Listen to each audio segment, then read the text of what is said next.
Good morning বন্ধুরা, GS ব্লগের তরফ থেকে সবাইকে অনেক অনেক স্বাগতম জানিয়ে আজকে আবার একটা নতুন ব্লগের সাথে নতুন সকালের সাথে চলে এলাম তোমাদের সামনে। তো তোমরা সবাই কেমন আছো? আশা করি ভালো আছো, সুস্থ আছো, আর আমিও তোমাদের আশীর্বাদ ও ভালোবাসায় মোটামুটি ভালো আছি। তো আজকে হচ্ছে সোমবার, এখন বাজে সকাল 7টা। তো দুই ছেলে উঠেই অনেক সকালে টিউশনে চলে গেছে। তো আমি একটু দেরিতে উঠেছি, কেননা কালকে অনেক রাত্রে তোমাদের দাদাভাই চলে এসেছিলো, তো উঠতে পারিনি। সকাল সকাল দেরি করে এসেছি, দুই ছেলে চলে গেছে টিউশনে, আর তোমাদের দাদাভাই এখনও ঘুমিয়ে রয়েছে। কালকে রাত 11টায় এসেছিলো। তো আমার ভিডিওটা দেখে আশা করি ভালো লাগবে। যদি ভালো লেগে থাকে অবশ্যই একটা লাইক, কমেন্ট, শেয়ার করবে, আর নতুন হয়ে থাকলে আমার চ্যানেলটাকে সাবস্ক্রাইব করে আমার পাশে থাকবে।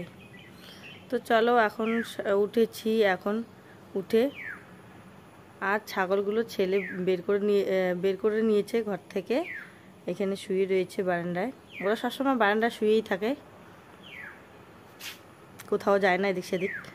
একটু মাঠের দিকে খেয়ে আসে আর এসে এখানেই এই বারান্দায় ওই বারান্দায় এইভাবে শুয়ে থাকে। তো চলো, এখন আমার সমস্ত কাজ সেরে নেব প্রতিদিনের মতো করে। তো এখনও সব কাজ বাকি রয়েছে, কিছুই করিনি এখনও।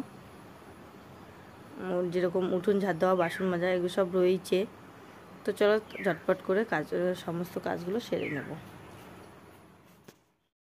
তো মোবাইলটা স্ট্যান্ডে বসিয়ে চলে আসলাম সবার প্রথমে। কালকে রাত্রে খাওয়া দাওয়া করে যে একটু বাসন রয়েছে, বাসনগুলো সিঁড়ি এখানে রাখা ছিল, তো ওগুলো কলের পাড়ে নিয়ে যাব ধোয়ার জন্য। আর ওগুলো ধুয়ে রেখে তারপর ঝাড়ু নিয়ে চলে আসলাম উঠোনে। তো উঠোন ঝাড় দিয়ে দিচ্ছি এখন।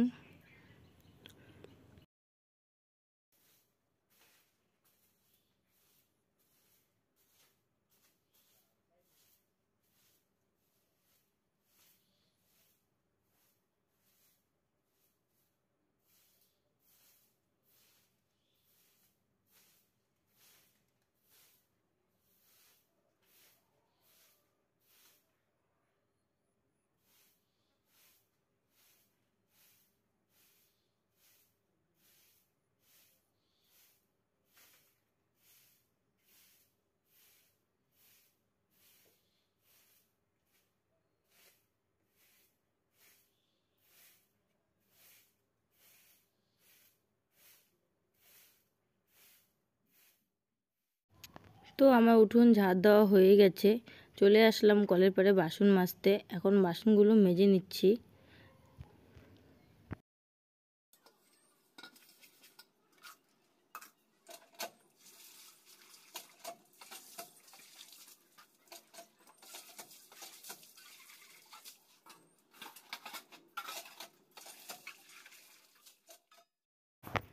তো বাসন মেজেই চলে আসলাম।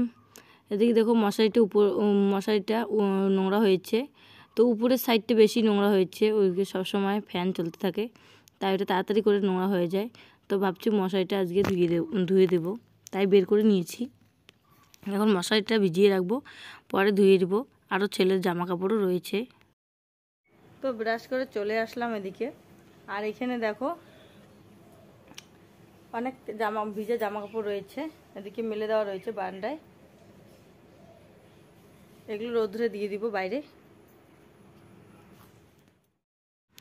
তো আমার সমস্ত কাজ শেষ হয়ে গেছে, বাসি কাজ। আর এদিকে ভিজে জামা কাপড় রয়েছে, তো ওইগুলো নিয়ে বাইরে চলে আসলাম মেলে দিতে। তো দেখো ভিজে জামা কাপড় মেলে দিয়ে আসলাম, আর এদিকে রোদ্রু উঠে গেছে অনেকটাই। তো এখন 8টা 10 বেজে গেছে। এখন চলে যাব, তোমার দাদাভাইকে ডেকে দিব, কাজে যাবে।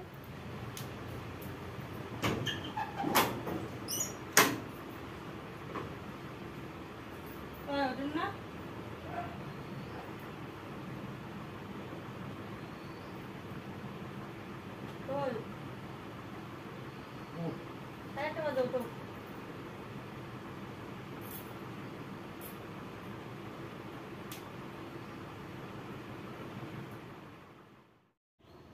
তো দেখো বেলা কিন্তু 8:30-9টা বাজে।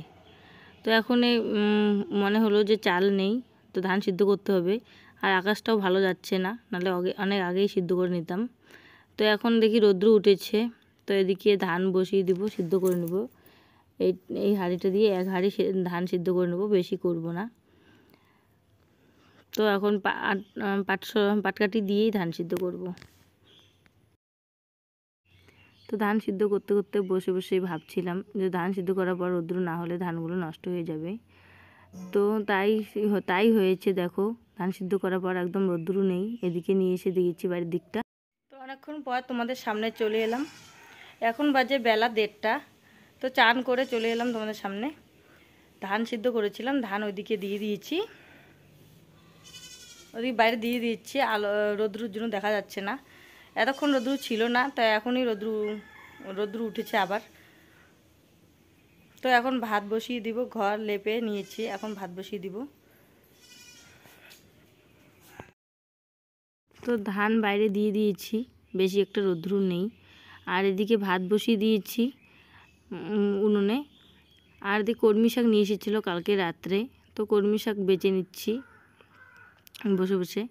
এগুলো শাকগুলো বাছতে অনেকটাই টাইম লাগছিল, ওদিকে আবার যেতে হচ্ছে ধানের ওইখানে। তো এইভাবেই রান্না করছি, করা কিছু নাই, এইভাবেই রান্না করতে হবে, খেতে তো হবেই, তাই না? তো একবার রান্নাঘরে একবার বাইরে, এভাবেই রান্নাও করছি। আবার এদিকে ধানগুলোও নেড়ে চেড়ে দিচ্ছি, শুকোতে তো হবেই, তাই না? নাহলে নষ্ট হয়ে যাবে। তো বন্ধুরা, আমার রান্না বান্না শেষ। তো আরও ছোট ছোট কাজ ছিল, সেরে চলে আসলাম ভাত খেতে। 2 ছেলে খেয়ে নিয়েছে, এখনই খেয়ে নিল। তো ওরা তো ওই ঘরে খেয়ে নিয়েছে, আর আমি রান্নাঘরে বারান্দায় বসে গেলাম ভাত নিয়ে। ভাত নিয়েছি, শাক নিয়েছি, তরকারি নিয়েছি, থালের মধ্যে নিয়ে নিয়েছি, বাটিতে আর তরকারি নিইনি, কেননা তাড়াহুড়ো করে খাওয়া দাওয়া করে আবার ধান তুলতে চলে যাব। তো আমি রান্না করেছি আজকে কলমি শাক রান্না করেছি, আর এখানে রয়েছে বেগুন সজি কচু আলু দিয়ে একটা তরকারি রান্না করেছি। আর মগে করে জল নিয়ে নিয়েছি, দেখো। তো খাওয়া দাওয়া করে চলে যাব ধান তুলতে। তো খাওয়া দাওয়া সেরে ধান তুলে চলে আসলাম এক দিদিভাইয়ের সাথে এক জায়গায়। তো কাজ করেছিলাম, পয়সা নেওয়ার জন্য চলে এসেছি, আর বেগুন ক্ষেতের পাশ দিয়ে চলে যাচ্ছি। তো আমার ভিডিওটা এইখানেই শেষ করছি। শুভ বিকেল।